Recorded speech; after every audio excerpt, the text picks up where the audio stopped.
Welcome to Slammed, a Boston Celtics podcast brought to you by Odyssey. I'm Meghan Ottolini from WEI, joined by Esteban Bustillos from GBH and Justin Turpin, also of WEEI and Odyssey. So I'm going to start off the pod today by sparing Esteban's feelings. We'll get to our resident Texan, a check-in on his overall well-being, a wellness check, if you will, at the very end of the pod.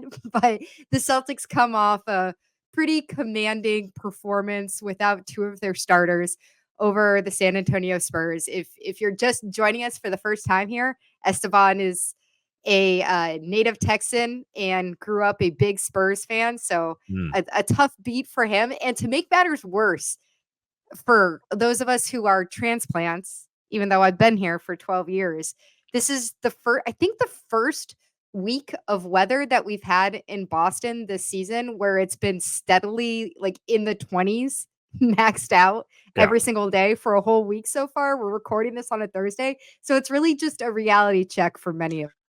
Yeah, I've gotten used to it at this point. And I noticed this when I think yesterday I went out and it was like, oh, it's not that cold in the morning, even though it was like 25 degrees because it was 15 degrees an hour and a half earlier. So it's all relative. Cold night for the Spurs. I think that was expected. They're like a fun bad team, but still a team that is not there. So it made sense last night's result. Justin, you're from here, right? Like you're Braintree, born and raised. Yeah, Braintree, nice. For those not super familiar with Boston, just south of the city. I'll never get used to it. Like I said, I've been here for 12 years. Every time that this part of winter comes around, because December is, especially these days, is usually like an acclimation period. When I have to put on mittens and the scarf around, I'm a big like scarf around the nose person. Like I do the whole shebang. It's not about looking good anymore, but it's to me, it's still a bit of a reality check. Let's look ahead. As we're on our cold weather city rant, another cold weather city coming to town. The Nuggets, the reigning champs, visiting Boston on Friday. And I think that should be our jumping off point for our big topic today because obviously the first time that the Celtics get to see them this season, they'll see them again on March 7th, I believe it is, and that will be on the road. They'll be seeing them at home. And for me, I'm just going to say there are so many implications with what this game can mean for the development of your team and looking towards your championship hopes and the opportunity to see the team that was just there and Jokic, who is, in my book, the best player in the league and the true unicorn in the league. Yeah. But my eye for this game is really on Jason Tatum because I think quietly Tatum is going through kind of a strange period with this season. He's having a fantastic season overall, but his stats, points per game, are down 27 per game compared to last year's 30. He's more efficient. 2 days ago, the MVP ladder, so the Kia MVP, NBA MVP ladder came out. Tatum, for the second time in a row, is 6th. He's not even in the top 5. Right now, it's Embiid, Jokic, SGA, Luka, Giannis. Tatum is 6th. And I guess, like, I don't expect this season for Tatum to be obsessed with the MVP race. You know, he's going to get his Supermax contract from the Celtics. Obviously, their goal is a championship this year. But that still surprises me. And it doesn't surprise me that SGA is in there. We've had a whole conversation about how slept on OKC is. But I look at this game, the opportunity. You look at what the Sixers just did against the Nuggets earlier this week, beating them 126-121, and Embiid's got over 40 points. You know, I don't think he has a serious contention for MVP because he's going to miss time because he's Embiid and they have the new rules in place. But it's just, it's one of these big stages that I expect Jason Tatum is focused on, not in a selfish way, but it can't feel great that for the second time in a row, you're 6th in NBA MVP voting for where he is in his career right now. Yeah. Didn't he have that quote a couple weeks ago where he said, "I'm really not concerned about the MVP. I want a championship." I believe that was a quote he had, which makes sense. At the same time, And uh, MVP voters were like, "Cool, okay. yeah. We won't vote for you anymore." At the same time, how much of that is just a byproduct of you have more talent now on the Celtics than I think it's fair to say he's ever had. Maybe you look back at that first year where Kyrie Irving and Gordon Hayward, but I think it's given the results that this team has, this is the most talented team he's had. So some of those stats just naturally go down. Do you think that's fair to say? Absolutely. We heard guys, and we've heard guys talk about sacrifice throughout the season. We heard guys at the beginning of the season when you get the addition of Drew Holiday and Kristaps Porzingis that there is going to be sacrifice in terms of the shots that you're taking, your opportunities per game. To be honest, I just didn't think when everybody was talking about sacrifice, I was like, yeah, except for Jason Tatum, because he is supposed to be your alpha on the floor and he's supposed to be your leader on the floor. And I'm not saying that because he's got 27 per game that he's not a leader. Like, I don't want it Yeah. spun that way.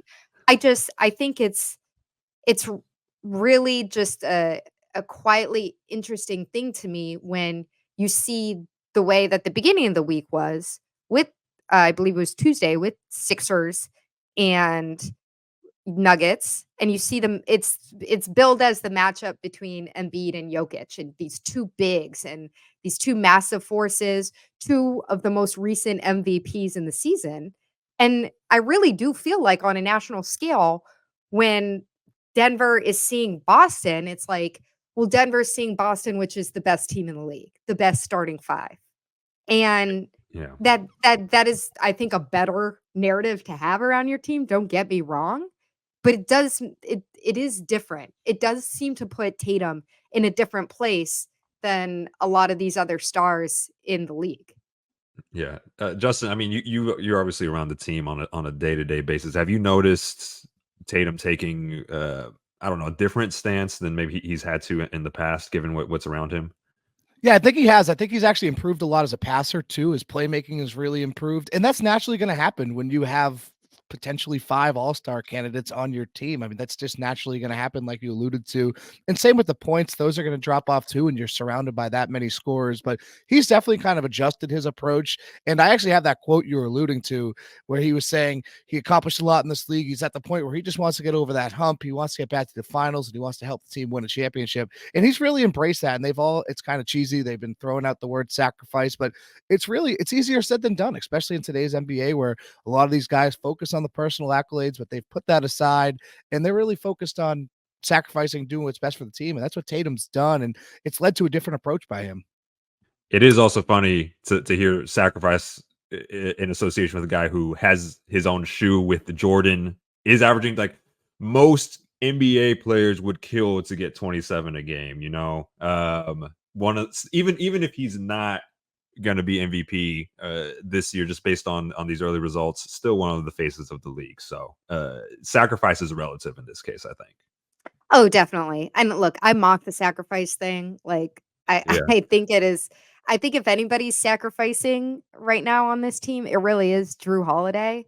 And part of that is Horford. also right. Well, yeah, and Those are the but only part of two that that is come to also mind. where they are in their careers. It's like, Right. okay, this is what is serving them.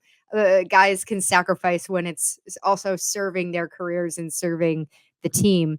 But are you looking at this matchup in any sense of how this team looks prepared for a finals run? Because again, it's when they see these Western Conference serious contenders, and Mm. we saw a little bit of this when they had that overall really good West Coast road trip in December.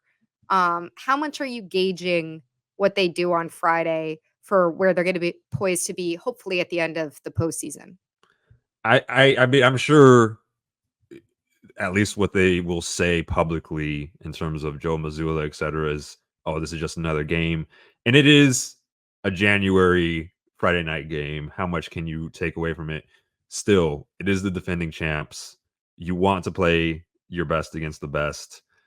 I can't see how you don't look at this as this could be a finals matchup. Let's see what you got. You know what I mean?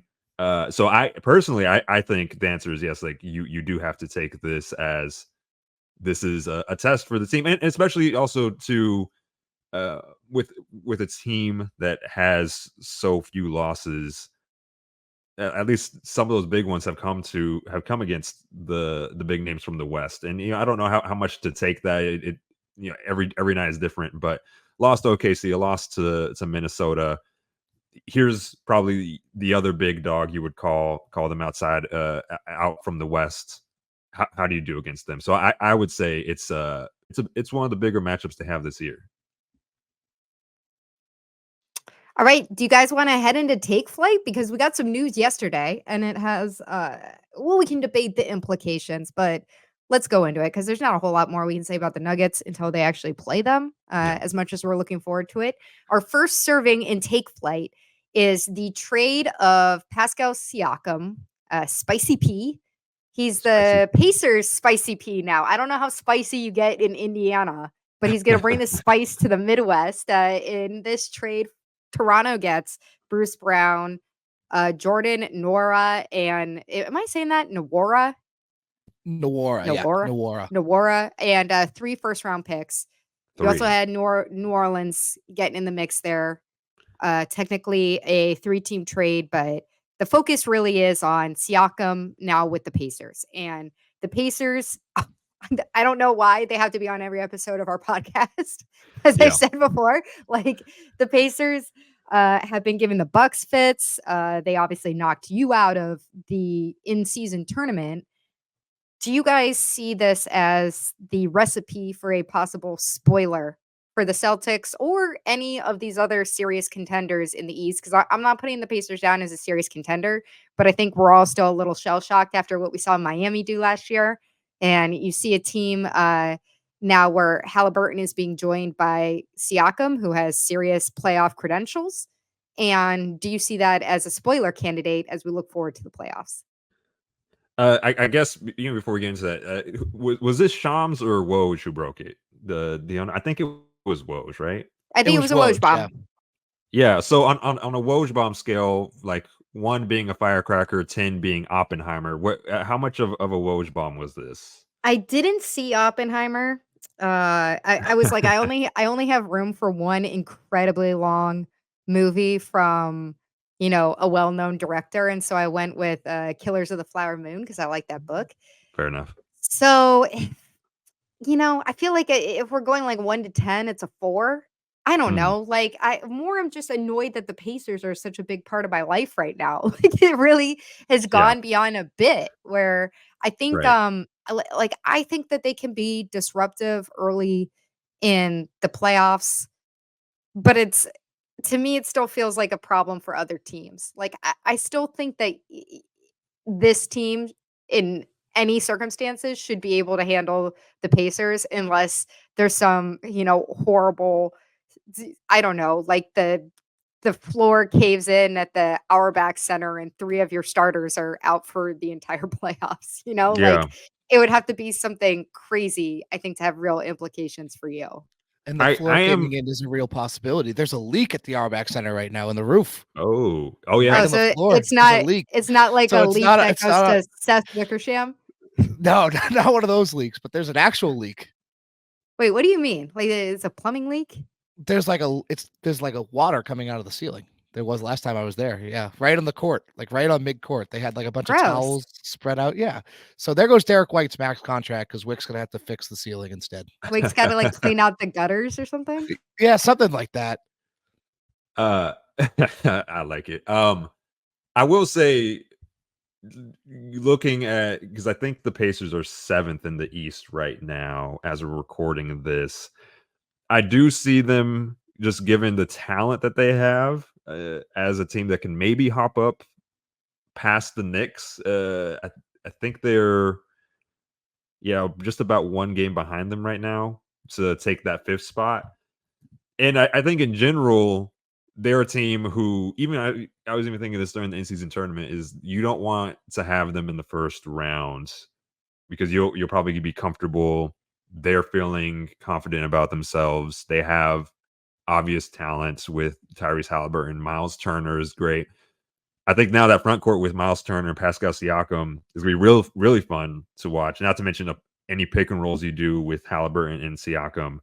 So I think they are going to be a potential spoiler for a first round team, even maybe more dangerous if they stay at the spot they're at now relatively, and they play a higher seed. Could be a team that upsets somebody. Justin, you got anything to add on that besides Yeah, your reports on the structural integrity of the Auerbach Center?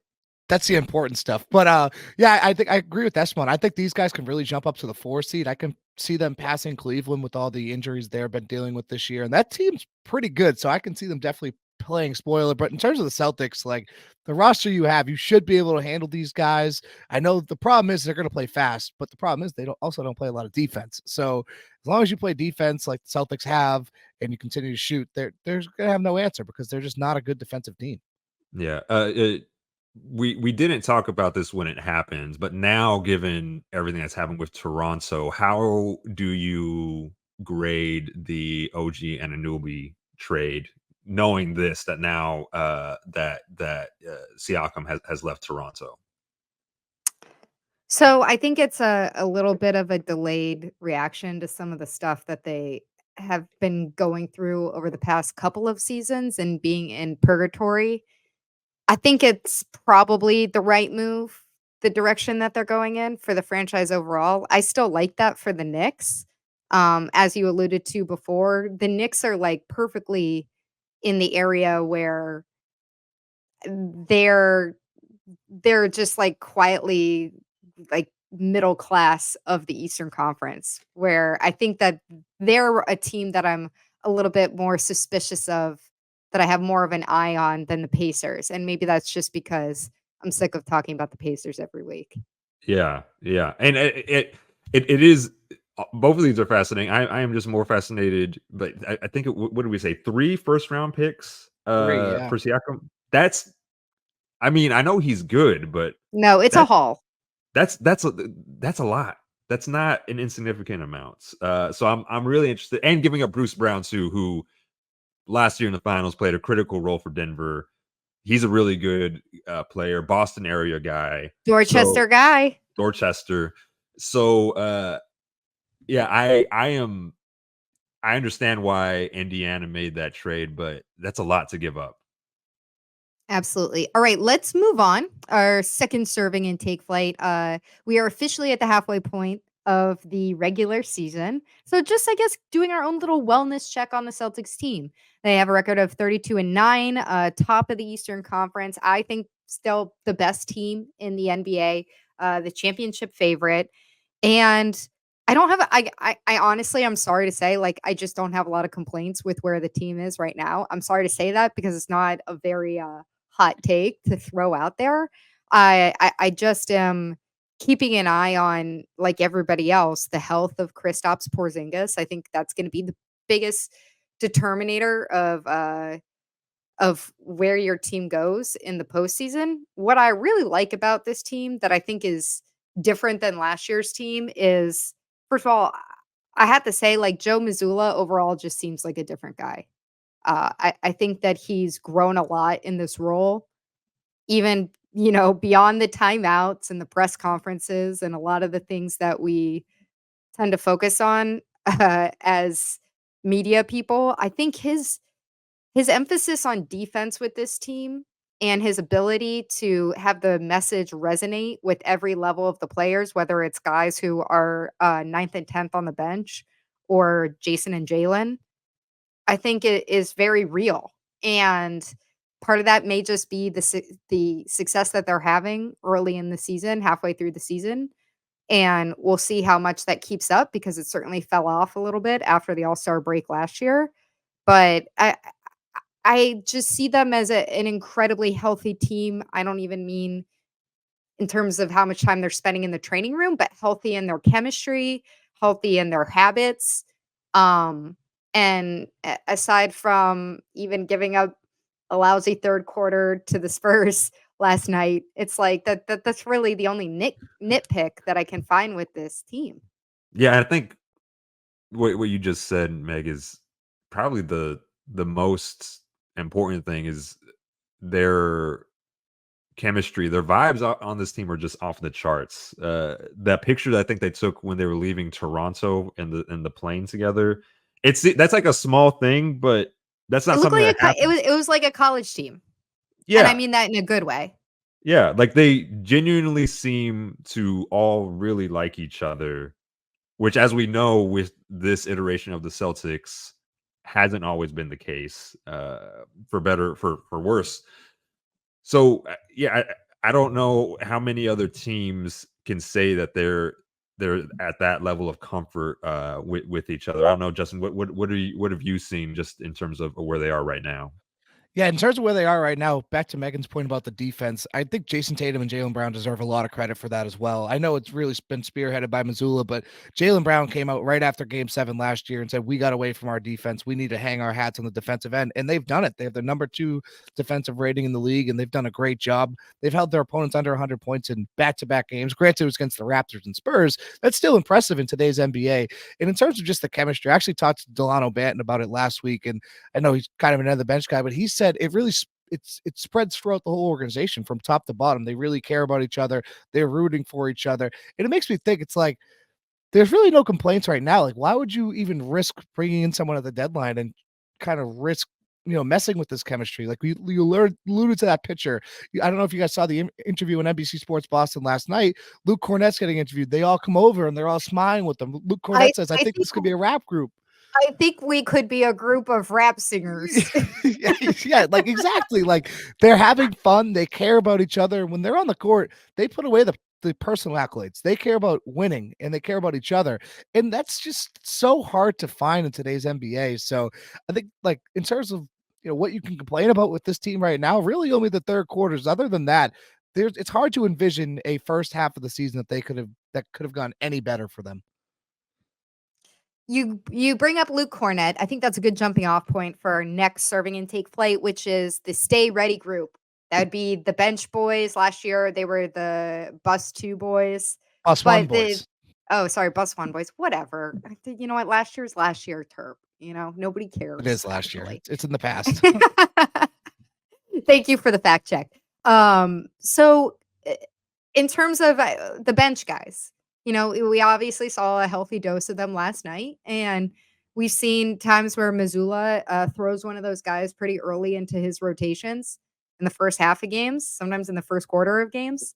And so I know Jordan Walsh is quickly becoming a fan favorite when he gets his minutes out there, but who are you guys looking at as maybe the X factor, secret whatever coming from the bench?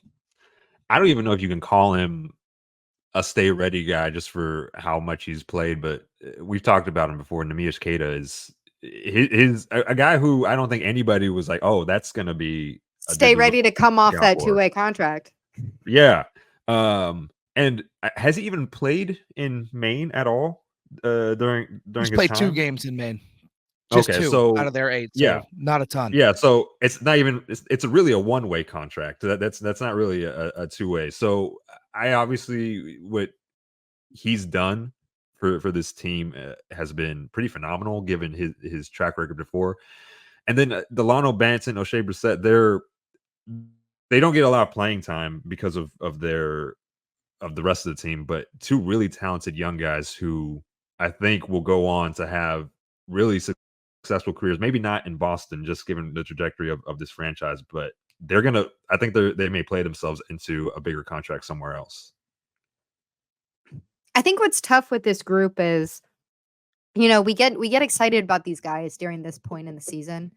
And I had a similar feeling with Cornette last year where everybody was, joking about the Cornette contest and these fun personalities that we get attached to in the regular season. And then you get into the playoffs and it's like, oh yeah, this is a 7-man rotation, and who's going to be a real difference maker? Who's going to be the seventh guy on that? And I think it's tough because you have Al Horford basically playing the sixth man role. And once you're no longer in those back to backs when you get into the playoffs, there's not going to be a lot of other room to go deep into your rotation. And so to me, like, no surprise, I think if you have followed me for a couple years, I I do think that this is the playoff run where Peyton Pritchard should really make a difference. It's crazy to think back 2 years ago when, Peyton was getting minutes in the finals, and he was felt really young at the time then, and I know age-wise, he's about the same as Tatum, but young for the league, having been at Oregon as long as he was. Um, he looks so much more mature as a player out there now, and he can give you the injection of a different pace when he's out there. And it's not just, hey, he's sorry, like more of a one trick pony as somebody like a Sam Hauser is. You know, he's got a shot, but I think that his court vision has improved a lot. And so if he's somebody who is even, you know, seventh or eighth guy on the team, I think that that's the kind of guy that I'd keep my eye on. And you mentioned that court vision, just a quick stat for you. He's third in assist to turnover ratio behind just Tyrese Halliburton and Tyus Jones, who are two starters. He's also first in the Eastern Conference on of plus minus off the bench. So he's just been super impactful this year. Speaking of guys who playing their way into bigger contracts, looking towards the future, do you think someone like Pritchard can stay with the Celtics long term, or is he gonna be too expensive based on his play this year? I think it would be tough. It depends. It's just so crowded. It's always so crowded with the point guards on this team. You know, they do well with judging their point guards. And if you're going to keep Drew around for a little bit, which who knows with that contract situation, they definitely negotiated themselves into a position with Peyton Pritchard where that's a contract that I could see them easily moving with him, especially if he shows performance in the playoffs, and that's when they're keeping the soon to be extremely expensive Jays together and trying to keep Porzingis or Drew Holiday in some way going forward. Like, unfortunately to me, I think Peyton is maybe one of the first contracts that would be something to move. Yeah, and obviously that's down the road. Justin, in terms of these, the quote unquote stay ready group, who has sort of impressed you the most?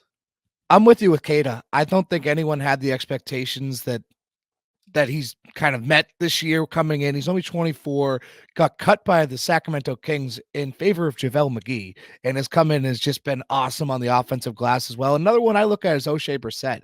I know he's a little bit more of a rotation fixture, and I think he has a chance to really cement himself in there. Brad Stevens said he was looking for a big wing, and I think O'Shea Brissett fits that criteria. He's a great offensive rebounder. Can't really, he was a good shooter before he came to Boston. Can't really shoot the ball right now, but he plays with so much energy, and those kind of plays just provide a spark when the team needs him most. And I can see either one of them really making a game-changing play late in the season when it really matters. O'Shea with his energy, and Kada, particularly on the offensive glass. Like last night, he had 4 offensive rebounds, and the only thing with him is his fouling. The guy just cannot stop fouling. It's just it's such a problem for him. Yeah, have y'all seen O'Shea Brissett's his YouTube series? No, what Yeah, is this? he just sort of records himself like on the road walking around Boston. It's actually pretty good. I'm always a sucker for those sort of things, but his is actually pretty decent. Yeah, he's been Okay, a we're great gonna job. do. Yeah. Are you like a casual YouTube watcher? Like, I know this is this is more of a Terps generation and below type thing where you're like, these are my YouTube celebrities, and I'm gonna sit here and watch this YouTube bit here.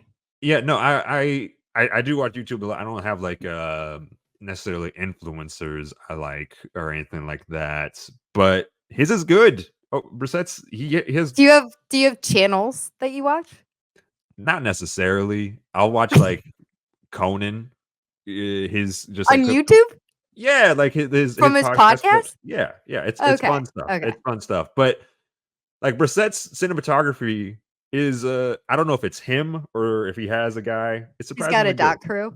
Yeah, he's it's really good, and you see like stuff on the team plane that I don't think anybody else is offering. So no, it's good stuff. Interesting. I am interested to just on this topic. Jordan Walsh last night, his first game in Boston proper. Is he sort of taking the spot Taco Fall had as the sort of folk hero for Celtics fans? Nobody can take Taco's spot. Like, I'm not even kidding. Nobody. Like, there's just not.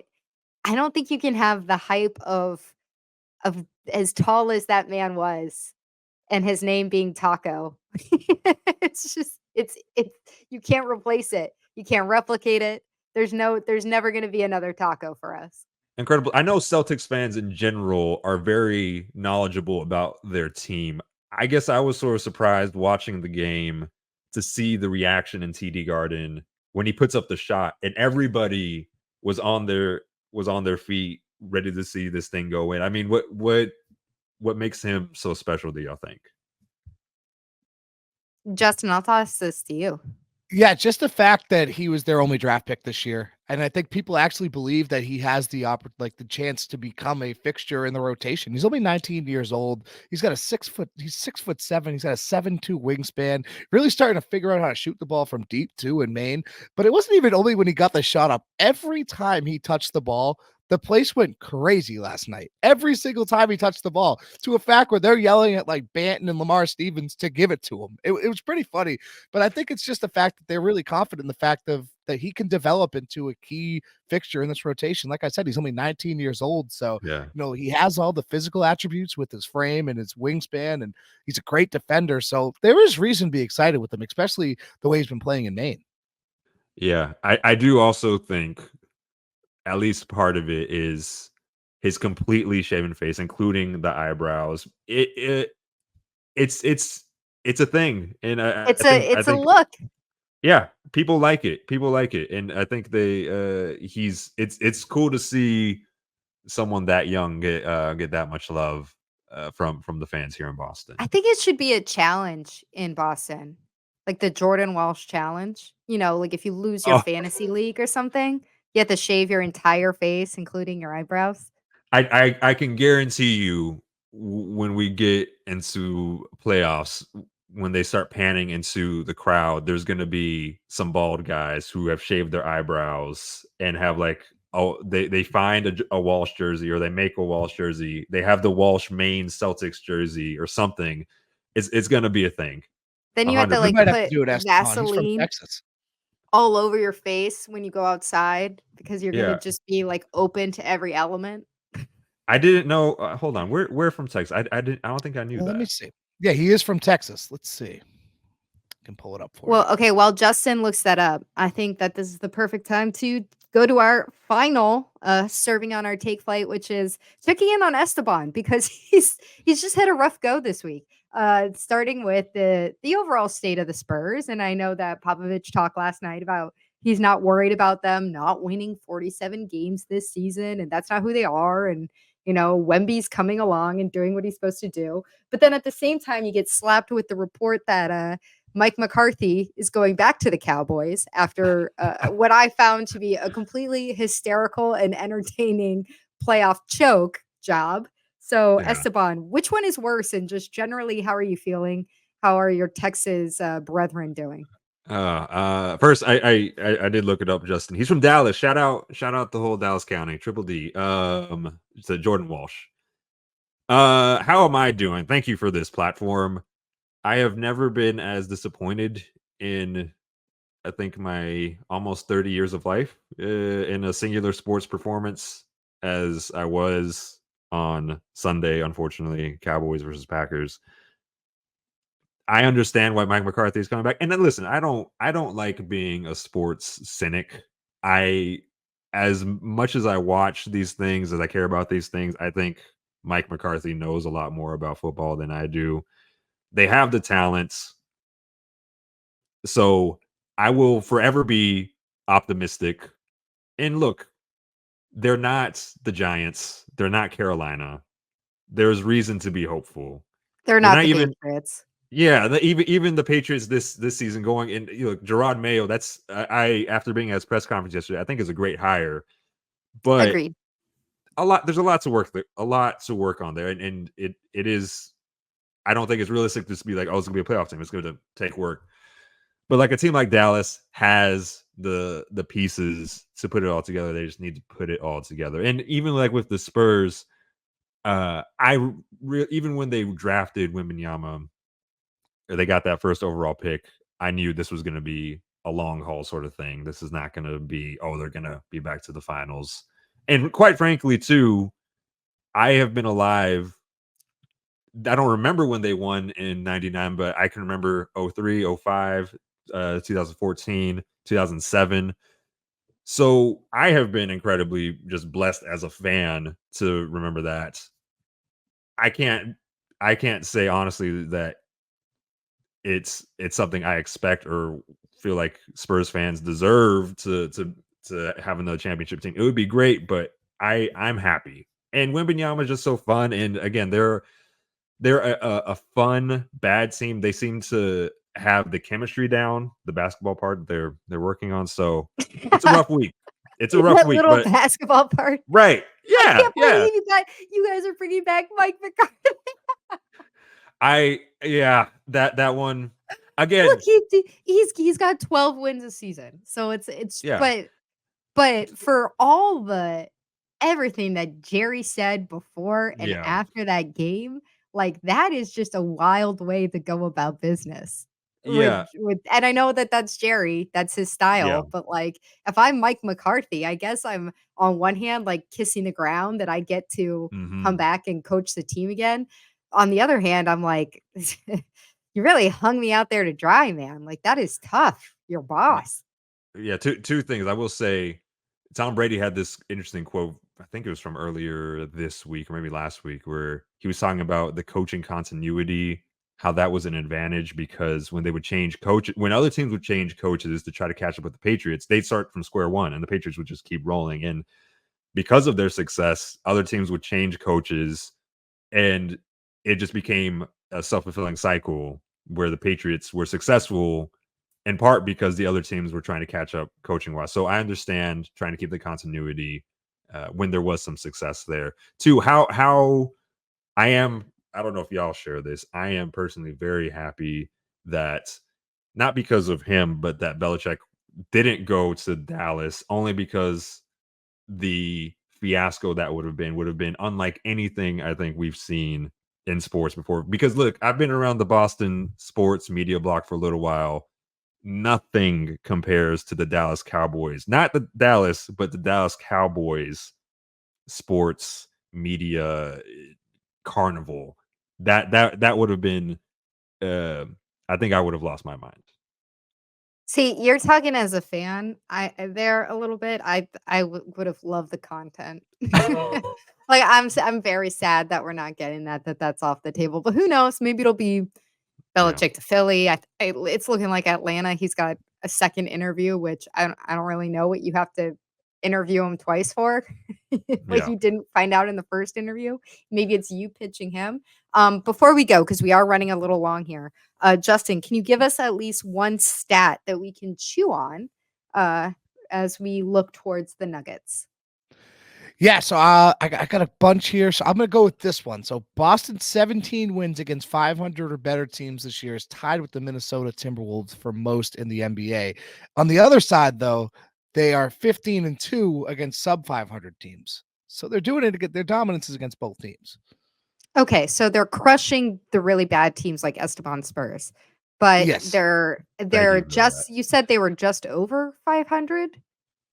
No, there are 17 wins against Oh, so 500 they're teams. 17. So so they're the they're stat is okay, I got that wrong. So the stat is they're beating everyone. right. Exactly. Yeah. It's Um, not bad. Not bad against anyone. yeah, yeah, it's easy to look at some of the teams that immediately jump out that you have lost to, like the early loss to Minnesota, Right. the overtime loss to OKC. Those are the ones that jump out when you're looking at the real cream of the crop. Um, so it's it's like anything that you're trying to find with this team so far, it feels like it's nitpicking. So I don't want to be annoying about it and say the yeah, buts. It does put you in a good position looking at somebody like the Nuggets on Friday and looking way ahead to the playoffs.